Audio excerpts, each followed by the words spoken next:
ಕರ್ತನಲ್ಲಿ ಪ್ರೀತಿಯುಳ್ಳಂತಹ ದೇವಜನರೇ, ನಿಮ್ಮೆಲ್ಲರನ್ನು ಕೂಡ ಯೇಸುವಿನ ಹೆಸರಲ್ಲಿ ನಾನು ವಂದಿಸ್ತೇನೆ. ನಾವು ಈ ದಿವಸ ವಿಶೇಷವಾಗಿ ಆತ್ಮಿಕ ಬೆಳವಣಿಗೆಯ ವಿಷಯದಲ್ಲಿ ನಾವು ಧ್ಯಾನಿಸ್ತಾ ಬರ್ತಾ ಇದ್ದೇವೆ. ಕಳೆದ ವಾರದಲ್ಲಿಯೂ ಸಹ ನಾವು ಆತ್ಮಿಕ ಬೆಳವಣಿಗೆಯನ್ನು ಆದಿಕಾಂಡ 1ನೇ ಅಧ್ಯಾಯದಲ್ಲಿ ನಾವು ನೋಡ್ತಾ ಬರ್ತಾ ಇದ್ದೀವಿ. ದೇವರು ಸೃಷ್ಟಿ ಮಾಡಿದ ಒಂದೊಂದು ದಿವಸದಲ್ಲಿಯೂ ಕೂಡ ನಮ್ಮ ಬೆಳವಣಿಗೆಯನ್ನು ನಾವು ನೋಡ್ತಾ ಬರ್ಬೋದು. ಮೊದಲನೇ ದಿನದಲ್ಲಿ ನಾವು ನೋಡಿದಂತಹ ಒಂದು ವಿಷಯ, ದೇವರು ಬೆಳಕನ್ನು ಉಂಟು ಮಾಡಿದನು. ಬೆಳಕು ಅಂತ ಅನ್ನುವಾಗ ಅದು ಆತ್ಮಿಕವಾದಂತಹ ಜೀವವನ್ನು ತೋರಿಸ್ತದೆ. ಸತ್ತು ಹೋಗಿದ್ದ ನಮ್ಮನ್ನು ಆತನು ತಿರುಗಿ ಬದುಕಿಸಿದ್ದಾನೆ. ನಮ್ಮ ಆತ್ಮ ಸತ್ತು ಹೋಗಿತ್ತು, ಆದರೆ ಆತನು ತಿರುಗಿ ಆ ಆತ್ಮಕ್ಕೆ ಜೀವ ಕೊಟ್ಟನಲ್ಲ. ಹಾಗಿದ್ರೆ ನಮ್ಮ ಜೀವಿತದಲ್ಲಿ ನಾವು ರಕ್ಷಿಸಲ್ಪಟ್ಟ ದಿವಸವೇ ಆ ಬೆಳಕುಂಟಾದ ದಿವಸ. ಆ ದಿವಸವೇ ದೇವರು ನಮ್ಮನ್ನು ಮಗ ಮಗಳು ಅಂತ ಹೇಳಿ ಕರೆದಿದ್ದಾರೆ. ಹಾಗಿದ್ರೆ ಈಗ ನಾವು 2ನೇ ದಿವಸಕ್ಕೆ ನಾವು ಹೋಗ್ಲಿಕ್ಕಿದ್ದೇವೆ. 2ನೇ ದಿವಸದ ವಿಷಯದಲ್ಲಿ ನಾವು ಧ್ಯಾನ ಮಾಡೋಣ. ಆದಿಕಾಂಡ 1:6. ಬಳಿಕ ದೇವರು ಜಲ ಸಮೂಹಗಳ ನಡುವೆ ವಿಸ್ತಾರವಾದ ಗುಮ್ಮಟವು ಉಂಟಾಗಲಿ, ಅದು ಕೆಳಗಣ ನೀರುಗಳನ್ನು ಮೇಲಣ ನೀರುಗಳನ್ನು ಬೇರೆ ಬೇರೆ ಮಾಡಲಿ ಅಂದನು. ದೇವರು ವಿಸ್ತಾರವಾದ ಗುಮ್ಮಟವನ್ನು ಮಾಡಿ ಅದರ ಕೆಳಗಿದ್ದ ನೀರುಗಳನ್ನು ಅದರ ಮೇಲಿದ್ದ ನೀರುಗಳಿಂದ ವಿಂಗಡಿಸಿದನು. ಹಾಗೆಯೇ ಆಯಿತು. ದೇವರು ಆ ಗುಮ್ಮಟಕ್ಕೆ ಆಕಾಶವೆಂದು ಹೆಸರಿಟ್ಟನು. ಹೀಗೆ ಸಾಯಂಕಾಲವೂ ಪ್ರಾತಃ ಕಾಲವೂ ಆಗಿ 2ನೆಯ ದಿನವಾಯಿತು. ಪ್ರಿಯರೇ, ಸಮಯದಲ್ಲಿಯೂ ಸಹ ನಾವು 2ನೇ ದಿನದಲ್ಲಿ ನಾವು ಹೇಗೆ ದೇವರು ಏನನ್ನು ಉಂಟು ಮಾಡಿದ್ರು ಅಂತ ನಾವು ನೋಡ್ತೀವಿ. ದೇವರು ಜಲ ಸಮೂಹಗಳ ನಡುವೆ ವಿಸ್ತಾರವಾದ ಗುಮ್ಮಟ ಉಂಟಾಗಲಿ ಅಂತ ಹೇಳಿ ದೇವರೇನು ಮಾಡ್ತಾರೆ, ಸಪ್ರೇಟ್ ಮಾಡ್ತಿರೋದನ್ನ ನಾವು ನೋಡ್ತಿದ್ದೀವಿ. 2 ರೀತಿಯಾಗಿ ದೇವರು ಅದನ್ನು ಬೇರ್ಪಡಿಸ್ತಾ ಇದ್ದಾರೆ, ಕೆಳಗಣ ನೀರು ಮತ್ತು ಮೇಲಣ ನೀರು. ನಾವು ನೋಡ್ತೀವಿ, ಪ್ರಾರಂಭದಲ್ಲಿ ನೀರು ಎಲ್ಲ ಕಡೆಗಳಲ್ಲಿಯೂ ಆವರಿಸ್ಕೊಂಡಿದೆ, ಎಲ್ಲ ಭಾಗದಲ್ಲಿಯೂ ನೀರಿದೆ. ಆದರೆ ಈಗ ದೇವರು ಅದನ್ನು ಬೇರ್ಪಡಿಸ್ತಾ ಇರೋದನ್ನು ನಾವು ಕಾಣ್ತೇವೆ. ಸೊ ನಾವು ನೋಡುವಾಗ ನೀರು, ಕೆಳಗಣ ನೀರು ಮತ್ತು ಮೇಲಣ ನೀರು. ಕೆಳಗಣ ನೀರು ಏನನ್ನು ಸೂಚಿಸ್ತದೆ ಅಂತೇಳಿ ನಾವು ನೋಡುವಾಗ, ನಮ್ಮ ಜೀವಿತದಲ್ಲಿ ಯಾರಾದರೂ ಈಗ ಮರು ಹುಟ್ಟಿದ ಒಬ್ಬ ವ್ಯಕ್ತಿ ಇರುವುದಾದರೆ, ಆತ ಯೇಸುವನ ರಕ್ಷಕ ಒಡೆಯನೆಂಬುದಾಗಿ ಆತನು ನಂಬುವವನಾದರೆ, ಆತನು ಮುಂದೆ ಆತ ಮಾಡುವಂಥ ಕಾರ್ಯ, ಆತನ ಜೀವಿತದಲ್ಲಿ ಆಗುವಂತಹ ಒಂದು ಕಾರ್ಯ ಏನಂತ ಹೇಳಿದ್ರೆ, ಆತನು ಪವಿತ್ರಾತ್ಮನನ್ನು ಹೊಂದಿಕೊಳ್ಳುವ ಆತನಾಗಿದ್ದಾನೆ. ಇದನ್ನು indwelling holy spirit and outpouring holy spirit ಎಂಬುದಾಗಿ ಹೇಳಲ್ಪಡ್ತದೆ. ಸೊ ಇದನ್ನೇ ನಾವು ಯೋಹಾನನು ಬರೆದ ಸುವಾರ್ತೆ 20ನೇ ಅಧ್ಯಾಯದಲ್ಲಿ 22ನೇ ವಚನದಲ್ಲಿ ನಾವು ನೋಡ್ತೇವೆ. ಯೇಸು ಸ್ವಾಮಿ ಆತನು ಸತ್ತು 3ನೇ ದಿವಸ ಜೀವಸಹಿತವಾಗಿ ಎಬ್ಬಿಸಲ್ಪಟ್ಟ ಆ ದಿವಸದಲ್ಲಿ ಶಿಷ್ಯರನ್ನ ಕಂಡು ಅವರ ಮೇಲೆ ಪವಿತ್ರಾತ್ಮನನ್ನು ಊದಿದನು ಎಂಬುದಾಗಿ ನಾವು ನೋಡ್ತೇವೆ. ಆ ವಚನಗಳನ್ನ ನಾವು ತೆಗೆದುಕೊಳ್ಳೋಣ. ಯೋಹಾನ ಬರೆದ ಸುವಾರ್ತೆ 20ನೇ ಅಧ್ಯಾಯ 22ನೇ ವಚನ. ಇದನ್ನು ಹೇಳಿ ಅವರ ಮೇಲೆ ಊದಿ ಅವರಿಗೆ ಪವಿತ್ರಾತ್ಮ ವರವನ್ನು ತಕ್ಕೊಳ್ಳಿರಿ ಎಂದು ಹೇಳಿದ್ದು. ಸೊ ಹಾಗಿದ್ರೆ ಇಲ್ಲಿ ಅವರ ಮೇಲೆ ಊದಿ ಪವಿತ್ರಾತ್ಮನನ್ನು ತಕ್ಕೊಳ್ಳಿಕ್ಕಾಗಿ ಇಲ್ಲಿ ಯೇಸು ಸ್ವಾಮಿ ಹೇಳೋದನ್ನು ನಾವು ಕೇಳ್ತೇವೆ.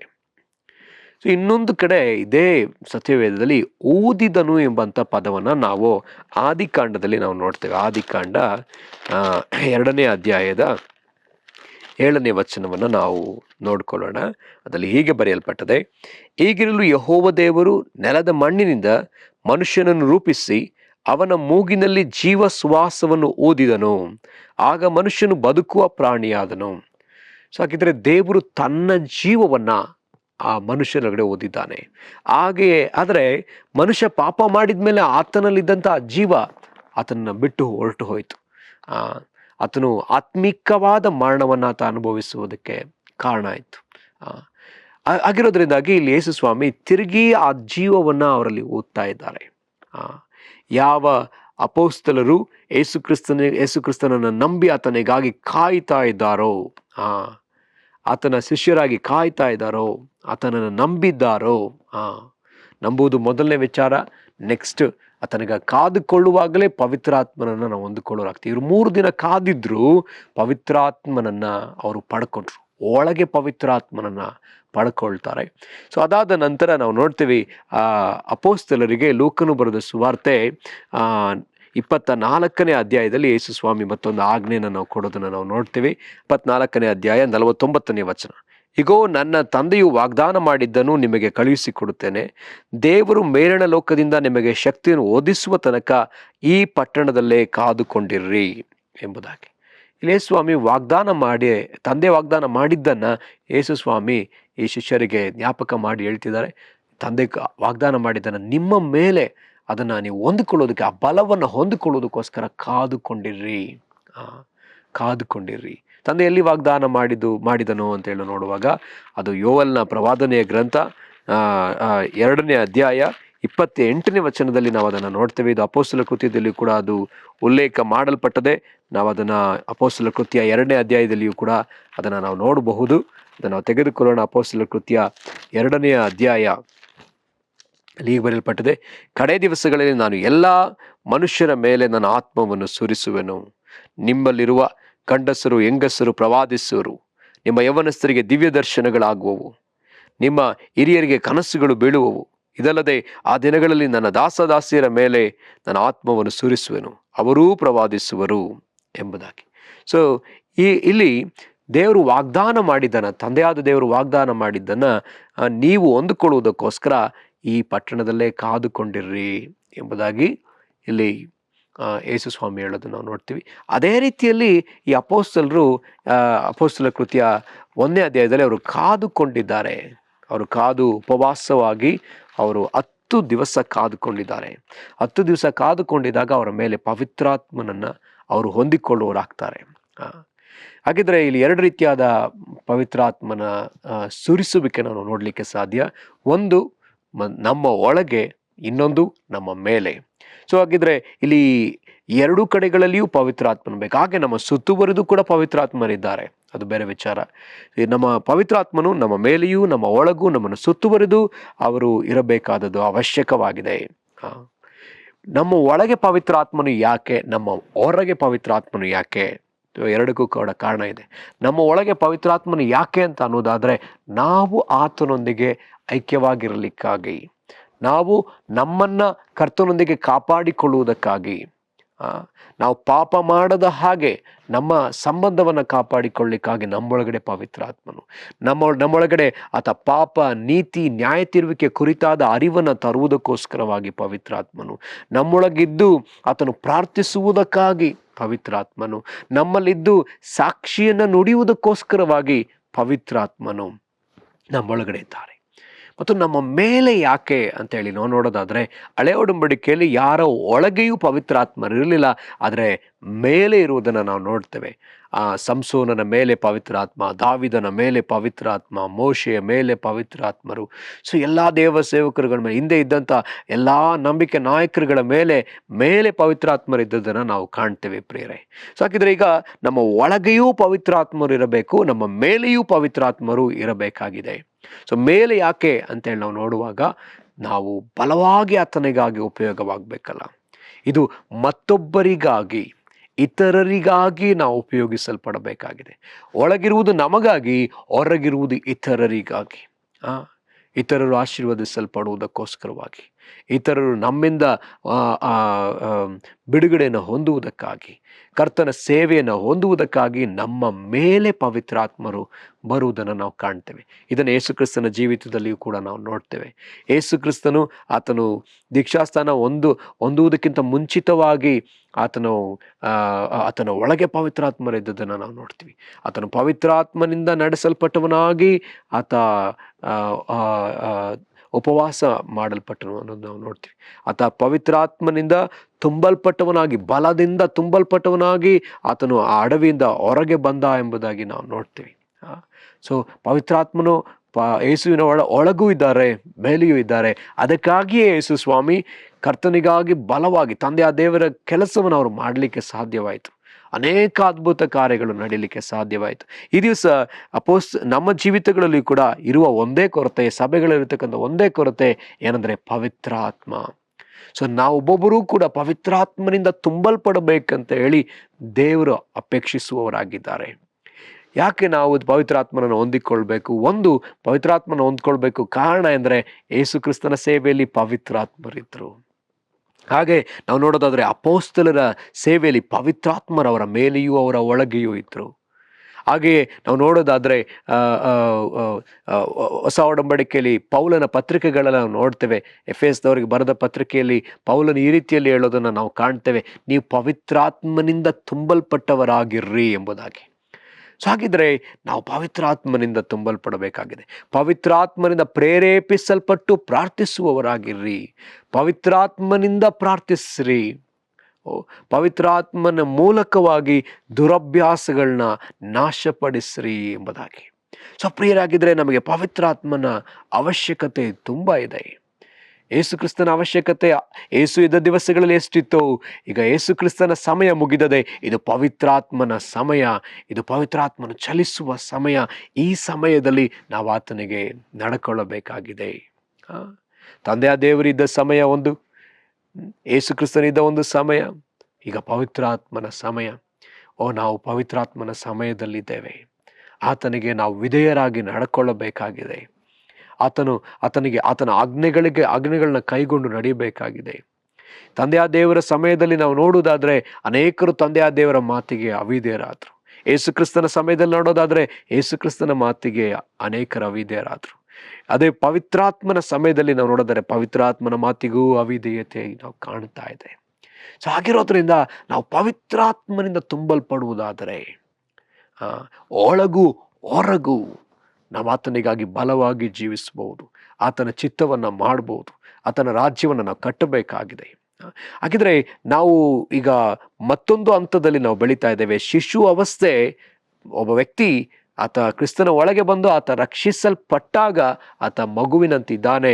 ಆದರೆ ಈಗ ಆತ ಪವಿತ್ರಾತ್ಮನನ್ನು ಒಳಗೂ ಹೊರಗೂ ಪಡ್ಕೊಳ್ಳುವಾಗ ಆತನು ಒಂದು ಮಕ್ಕಳ ಅವಸ್ಥೆಗೆ, ಚೈಲ್ಡ್ಹುಡ್, ಆ ಒಂದು ಏಜ್ಗೆ ಆತ ಬರ್ತಿದ್ದಾನೆ, ಆ ಒಂದು ಹಂತಕ್ಕೆ ಆತ ಬರ್ತಿದ್ದಾನೆ ಅಂತ ಹೇಳಿ ಸೊ ಈ ಒಂದು ಇದರ ಮೂಲಕವಾಗಿ ನಾವು ತಿಳ್ಕೊಳ್ಬೋದು ಪ್ರಿಯರೇ. ಸೊ ಹಾಗಿದ್ರೆ ನಾವು ಮಕ್ಕಳ ಅವಸ್ಥೆಗೂ ಬರಬೇಕಾಗಿದೆ. ಮಗು ಥರನೇ ಇದ್ರೆ ಅದು ಬೆಳವಣಿಗೆ ಇಲ್ಲ. ಆ ಮಗು ಬೆಳೀತಾ ಇಲ್ಲ ಅಂತ ಹೇಳಿದ್ರೆ ತಂದೆಗೆ ತುಂಬ ದುಃಖ, ಆ ತಾಯಿಗೆ ತುಂಬ ದುಃಖ. ಸೊ ಅದೇ ಥರನೇ ನಾವು ಬೆಳೆಯದೆ ಇನ್ನೂ ರಕ್ಷಿಸಲ್ಪಟ್ಟ ಅದೇ ಪರಿಸ್ಥಿತಿಯಲ್ಲಿ ಇರುವುದಾದರೆ, ಇನ್ನು ಪಾಪದಲ್ಲೇ ನಾವಿರುವುದಾದರೆ, ಕ್ರಿಸ್ತನಿಗಾಗಿ ನಾವು ಉಪಯೋಗವಾಗದೆ ಮತ್ತೊಬ್ಬರಿಗೆ ನಾವು ಆಶೀರ್ವಾದವಾಗಿರದೇ ಇದ್ದರೆ, ಇದು ದುಃಖಕರವಾದಂತಹ ವಿಷಯ. ನಾವು ಪವಿತ್ರಾತ್ಮನಿಂದ ತುಂಬಲ್ಪಡಬೇಕು. ನಮ್ಮ ಮೇಲೆ ಪವಿತ್ರಾತ್ಮನಿಗೆ ನಮ್ಮ ಜೀವಿತವನ್ನು ನಾವು ಬಿಟ್ಟು ಕೊಡಬೇಕು. ಹೊರಗೂ ಒಳಗೂ ಆತನಿಗೆ ಅವಕಾಶವನ್ನು ನಾವು ಕೊಡಬೇಕು. ಯಾಕಂತ ಹೇಳಿದ್ರೆ ಪವಿತ್ರಾತ್ಮನಿಲ್ಲದೆ ಪವಿತ್ರಾತ್ಮನ ವರಗಳು ಇಲ್ಲ, ಪವಿತ್ರಾತ್ಮನಿಲ್ಲದೆ ಪವಿತ್ರಾತ್ಮನ ಫಲಗಳು ಇಲ್ಲ. ವರಗಳು ಫಲಗಳು ಇಲ್ಲದೆ ನಾವು ಆತನ ಸೇವೆಯನ್ನು ಸಂಪೂರ್ಣಗೊಳಿಸುವುದಕ್ಕೆ ಸಾಧ್ಯವಿಲ್ಲ ಪ್ರಿಯರೇ. ಹಾಗಿರೋದ್ರಿಂದ ನಾವು ಪವಿತ್ರಾತ್ಮನನ್ನು ಹೊಂದಿಕೊಳ್ಳಲೇಬೇಕಾಗಿದೆ. ಸೊ ಪವಿತ್ರಾತ್ಮನಿಂದ ತುಂಬಲ್ಪಡಲೇಬೇಕಾಗಿದೆ. ಯಾಕೆ ನಾವು ತುಂಬಲ್ಪಡಬೇಕು? ಕಾರಣ ಇಷ್ಟೇ, ಕ್ರಿಸ್ತನು ತುಂಬಲ್ಪಟ್ಟಿದ್ದಾನೆ. ಕ್ರಿಸ್ತನ ಒಳಗೆ ಪವಿತ್ರಾತ್ಮನು ಇದ್ದನು, ಅಪೊಸ್ತಲರ ಮೇಲೆ ಪವಿತ್ರಾತ್ಮನು ಇದ್ದನು. ಸೊ ಹಾಗಿದ್ರೆ ಇದು ನಮ್ಮ ಆತ್ಮಿಕ ಜೀವಿತಕ್ಕೂ ಮತ್ತೊಬ್ಬರ ಆತ್ಮಿಕ ಜೀವಿತಕ್ಕೂ ಉಪಯುಕ್ತವಾಗಿದೆ.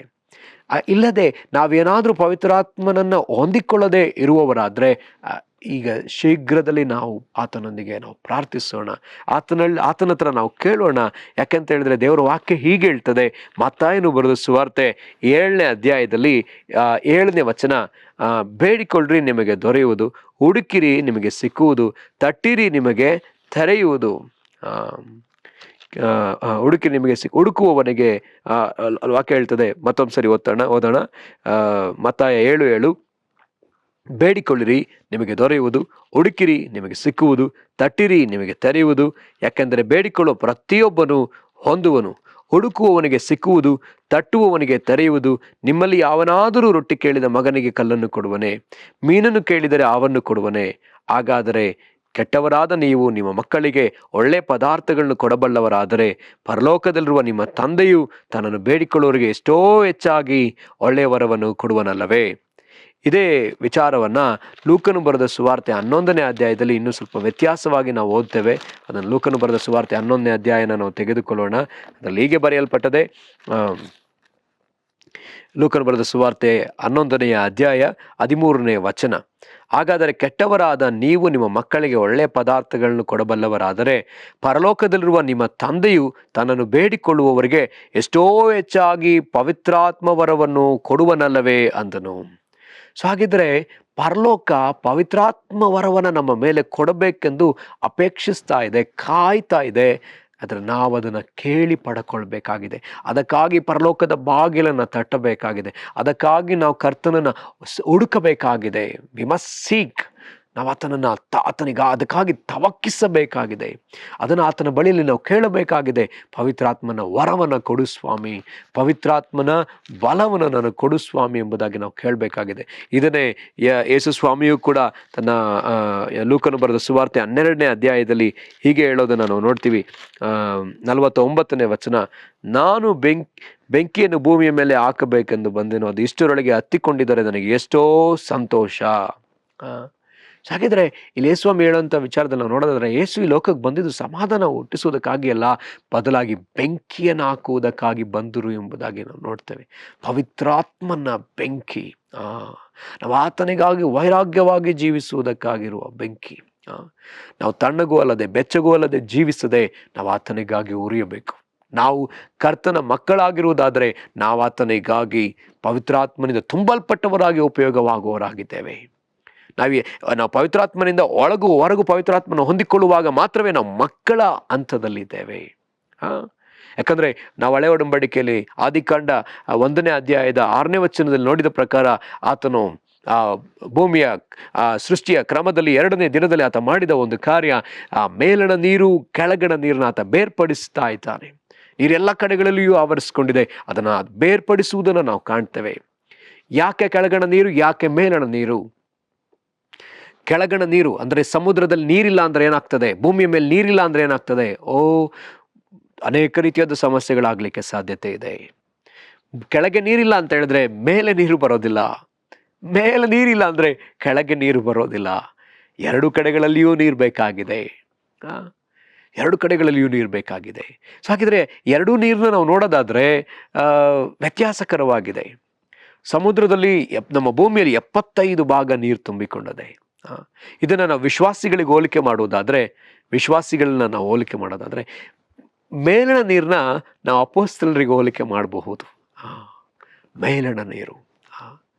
ಸೊ ಕೆಲವ್ರನ್ನ ಮಾತ್ರ ದೇವರು ಅಪೊಸ್ತಲರು ಅಂತೇಳಿ ಆರಿಸಿಕೊಂಡ್ರು, ಕೆಲವ್ರನ್ನ ಅನೇಕರನ್ನ ದೇವರು ವಿಶ್ವಾಸಿಗಳಂತೇಳಿ ಆರಿಸಿಕೊಂಡ್ರು. ಸಾಕಿದ್ರೆ ಎರಡೂ ಕಡೆಗಳಲ್ಲಿ ನೀರು ಅವಶ್ಯಕತೆ ಅದೇ, ಎರಡೂ ಭಾಗದಲ್ಲಿ ಅವಶ್ಯಕತೆ ಅದೇ. ನಮಗೆ ಮೇಲೂ ನೀರು ಬೇಕು, ಕೆಳಗೂ ನೀರು ಬೇಕು. ಬೈಬಲ್ ನಮಗೆ ಹೇಳುವಂಥ ಒಂದು ವಿಷಯ, ಎಲ್ಲರೂ ಪವಿತ್ರಾತ್ಮನಿಂದ ತುಂಬಲ್ಪಡಬೇಕು. ಇದನ್ನೇ ಮೋಶೆ ಸಮಯದಲ್ಲಿ ದೇವರು ಹೇಳ್ತಾರೆ ಮೋಶೆಗೆ, ನಿನ್ನ ಮೇಲೆ ಇದ್ದಂಥ ಅದೇ ಆತ್ಮ ಎಲ್ಲರ ಮೇಲೆ ಇರಬೇಕಂತ ನಾನು ಬಯಸ್ತೇನೆ. ಎಲ್ಲರ ಮೇಲೆ ಆತನು ತನ್ನ ಆತ್ಮನನ್ನು ಸುರಿಸಬೇಕೆಂದು ಆತನು ಕಾಯುವಾತನಾಗಿದ್ದಾನೆ ಪ್ರಿಯರೇ. ಇದನ್ನೇ ನಾವು ಯೋಹಾನ ಬರೆದ ಸುವಾರ್ತೆಯಲ್ಲಿಯೂ ಕೂಡ 7ನೇ ಅಧ್ಯಾಯ 37ನೇ ವಚನದಲ್ಲಿ ನಾವು ಇದನ್ನು ಓದ್ತೇವೆ. 7ನೇ ಅಧ್ಯಾಯ 37ನೇ ವಚನ ಅಲ್ಲಿ ಹೀಗೆ ಬರೆಯಲ್ಪಟ್ಟಿದೆ, ಯಾವನಿಗಾದರೂ ನೀರಡಿಕೆ ಆಗಿದ್ದರೆ ಅವನು ನನ್ನ ಬಳಿಗೆ ಬಂದು ಕುಡಿಯಲಿ. ನನ್ನನ್ನು ನಂಬಿದವನ ಹೊಟ್ಟೆಯೊಳಗಿಂದ ಶಾಸ್ತ್ರದಲ್ಲಿ ಹೇಳಿರುವ ಪ್ರಕಾರ ಜೀವಕರವಾದ ನೀರಿನ ಹೊಳೆಗಳು ಹರಿಯುವವು ಎಂದು ಕೂಗಿ ಹೇಳಿದನು. ಇದನ್ನು ಯೇಸು ತನ್ನನ್ನು ನಂಬಿದವರು ಹೊಂದಲಿರುವ ಪವಿತ್ರಾತ್ಮ ವರವನ್ನು ಕುರಿತು ಹೇಳಿದನು. ಹಾಗಿದ್ರೆ ಒಂದು ಹೊಳೆ ನಮ್ಮ ಮೂಲಕವಾಗಿ ಹರಿದು ಹೋಗಬೇಕಾಗಿದೆಯಲ್ಲ, ಒಂದು ಸ್ವಸ್ಥತೆಯ ಹೊಳೆ, ಪ್ರವಾದನೆಯ ಹೊಳೆ, ಮಹತ್ ಕಾರ್ಯದ ಹೊಳೆ, ಸುವಾರ್ತೆಯ ಹೊಳೆ, ಉಜ್ಜೀವನದ ಹೊಳೆ, ಪರಿಶುದ್ಧತೆಯ ಹೊಳೆ. ಸೊ ನಮ್ಮ ಮೂಲಕವಾಗಿ ಹರಿದು ಹೋಗಬೇಕು. ಕರ್ತನು ನಮ್ಮ ಮೂಲಕವಾಗಿ ಆ ಹೊಳೆಯನ್ನು ಉಕ್ಕಿಸಬೇಕೆಂದಿದ್ದಾನೆ, ಆ ಬುಗ್ಗೆಯನ್ನು ಉಕ್ಕಿಸಬೇಕೆಂದಿದ್ದಾನೆ. ಅದು ನಮ್ಮ ಮೂಲಕವಾಗಿ ಹರಿದು ಹೋಗಬೇಕು. HKLನ ಪ್ರವಾದನೆ ಗ್ರಂಥದಲ್ಲಿ ಆ ದೇವಾಲಯದಿಂದ ಹರಿದು ಹೋದಂಥ ಆ ಒಂದು ನದಿಯಂತೆಯೇ ನಮ್ಮಿಂದಲೂ ಕೂಡ ಒಂದು ನದಿ, ಒಂದು ಪ್ರವಾಹ ಅಥವಾ ಒಂದು ಇಲ್ಲಿ ನಾವು ನೋಡೋ ಪ್ರಕಾರ ಒಂದು ಹೊಳೆ ಹರಿದು ಹೋಗಬೇಕೆಂದು ಕರ್ತನು ಬಯಸುವವನಾಗಿದ್ದಾನೆ ಪ್ರಿಯರೇ. ಹಾಗಿದ್ರೆ ನಾವು 2ನೇ ಹಂತಕ್ಕೆ ಬರಲೇಬೇಕಲ್ಲ, ನಾವು 2ನೇ ಹಂತಕ್ಕೆ ನಾವು ಬರಲೇಬೇಕು. ಆತನಿಗಾಗಿ ಹರಿಯುವ ಹೊಳೆಯಾಗಿ, ನಾವು ಉಕ್ಕುವ ಹೊರತೆಯಾಗಿ ನಾವು ಮಾರ್ಪಡಬೇಕಾಗಿದೆ. ಉಕ್ಕಬೇಕಂತ ಹೇಳಿದ್ರೆ ನಾವು ತಂದೆ ಬಳಿಯಲ್ಲಿ ನಾವು ಕೇಳಲೇಬೇಕು, ತಂದೆ ಬಳಿಯಲ್ಲಿ ನಾವು ಕೇಳಲೇಬೇಕು, ಮಗನ ಬಳಿಯಲ್ಲಿ ನಾವು ಕೇಳಲೇಬೇಕು. ಹೇಗೆ ಈಸಾಕನು ಬಾವಿನ ತಂದೆ ತೆಗೆದ ಬಾವಿನ ತಿರುಗಿ ತೆಗೆಸಿದಾನೋ ಹಾಗೆ ನಾವು ತಂದೆ ಬಳಿಯಲ್ಲಿ ಕೇಳಲೇಬೇಕು, ಯೇಸು ಕ್ರಿಸ್ತನ ಬಳಿಯಲ್ಲಿ ಕೇಳಲೇಬೇಕು. ಈ ಬುಗ್ಗೆ ಅರಿಯುವಂತೆ ನಾವು ಕೇಳಲೇಬೇಕಾಗಿದೆ ಪ್ರಿಯರೇ. ನಾವು ಕರ್ತನ ಬಳಿಯಲ್ಲಿ ನಾವು ಒಪ್ಪಿಕೊಂಡು ನಾವು ಕರ್ತನ ಬಳಿಯಲ್ಲಿ ನಾವು ಪ್ರಾರ್ಥಿಸಲೇಬೇಕಾಗಿದೆ. ನಾವು ಕರ್ತನ ಬಳಿಲಿ ಒಪ್ಪಿಸಿಕೊಟ್ಟು ನಾವು ಪ್ರಾರ್ಥಿಸಬೇಕಾಗಿದೆ. ಎಲ್ಲಿ ಪವಿತ್ರಾತ್ಮರು ಇಳಿದು ಬರ್ತಾರೆ, ಎಲ್ಲಿ ಪವಿತ್ರಾತ್ಮನ ಶಕ್ತಿ ಬರ್ತದೆ, ಎಲ್ಲಿ ಪವಿತ್ರಾತ್ಮನ ಏನಂತೆ ಒಳ ತುಂಬುವಿಕೆ ಮತ್ತು ಹೊರ ತುಂಬುವಿಕೆ ಯಾವಾಗ ಬರ್ತದೆ ಅಂತೇಳಿ ನಾವು ನೋಡುವಾಗ ಇಲ್ಲಿ ನಾವು ನೋಡ್ತೀವಿ, ಮೊದಲನೇದಾಗಿ ಪವಿತ್ರಾತ್ಮನು ಯಾರ ಮೇಲೆ ಬರ್ತಾನೆ, ಯಾರ ಒಳಗೆ ಬರ್ತಾನೆ ಅಂತ ನಾವು ನೋಡುವಾಗ, ಯೇಸು ಕ್ರಿಸ್ತನನ್ನು ನಂಬುವ ಯಾವ ವ್ಯಕ್ತಿಯಾದರೂ ಪವಿತ್ರಾತ್ಮನನ್ನು ಒಳಗೆ ಸ್ವೀಕರಿಸಿಕೊಳ್ತಾನೆ. ಒಳಗೆ ಪವಿತ್ರಾತ್ಮನ ಬರಬೇಕಂತ ಹೇಳಿದ್ರೆ ನಾವು ಯೇಸುವನ್ನು ಸ್ವೀಕರಿಸಬೇಕು.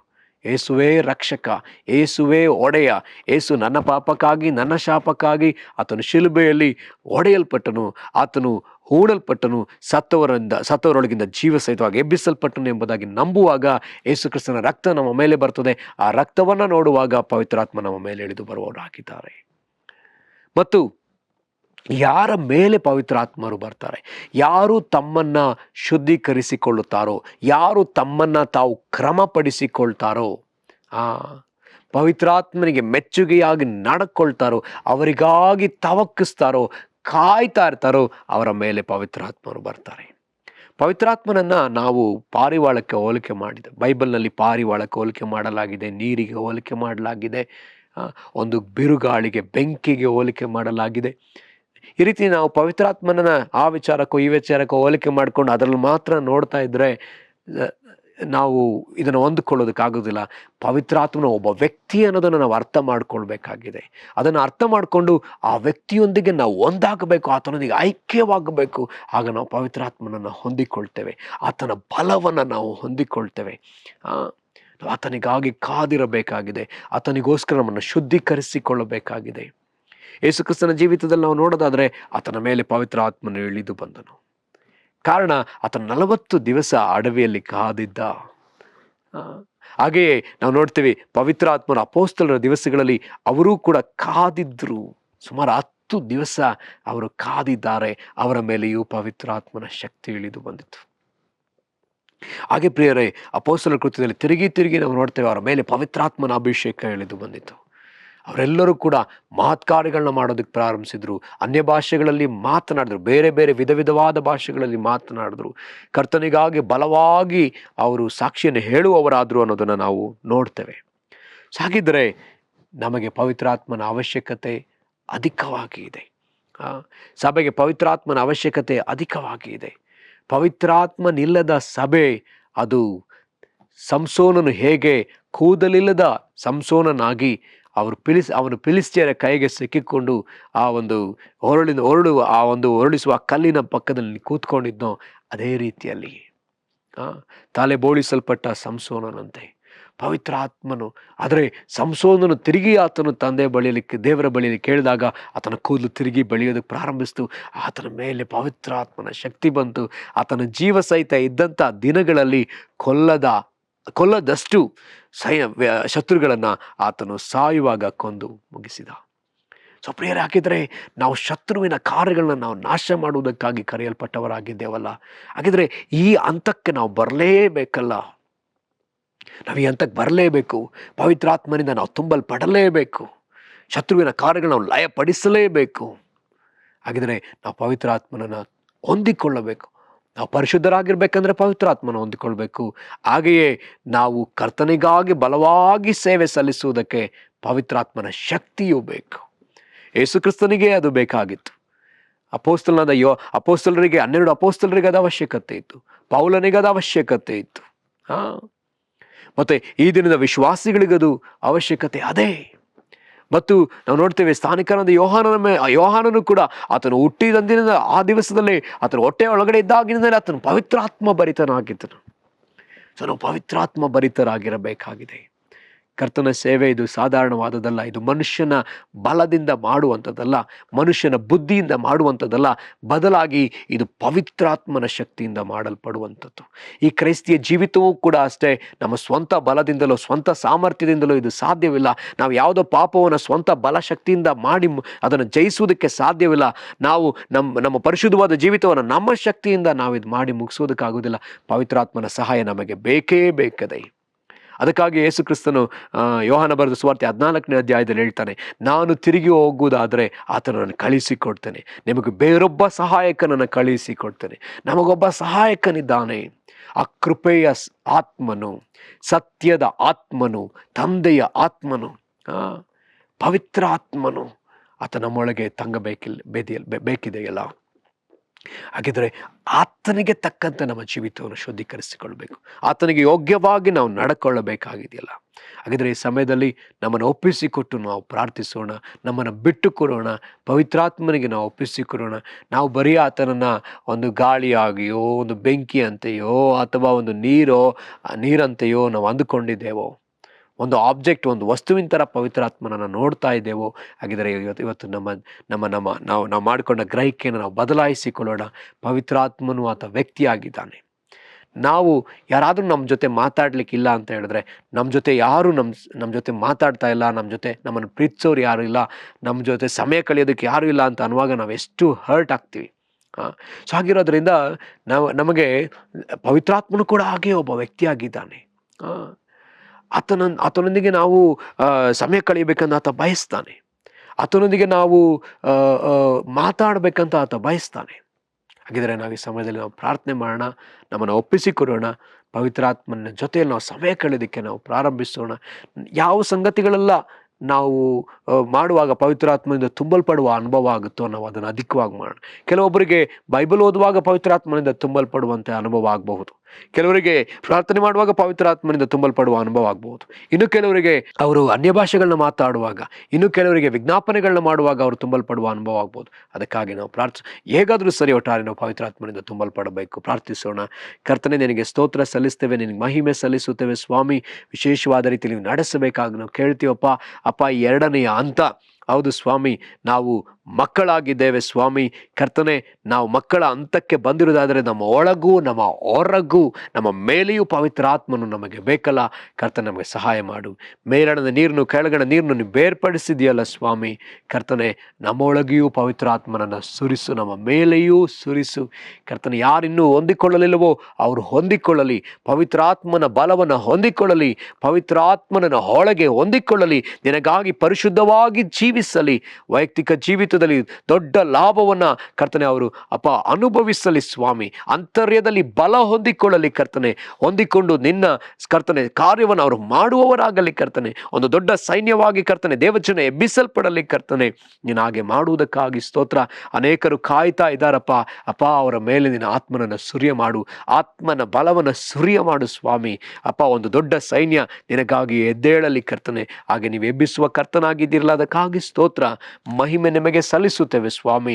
ಯೇಸುವಿನ ಹೆಸರಲ್ಲಿ ಪ್ರಾರ್ಥಿಸ್ತೀವಪ್ಪ, ಪ್ರೀತಿಯ ತಂದೆಯಾದ ದೇವರೇ. Amen, amen. ಕರ್ತನು ನಿಮ್ಮೆಲ್ಲರನ್ನು ಕೂಡ ಆಶೀರ್ವದಿಸಲಿ. Praise the lord.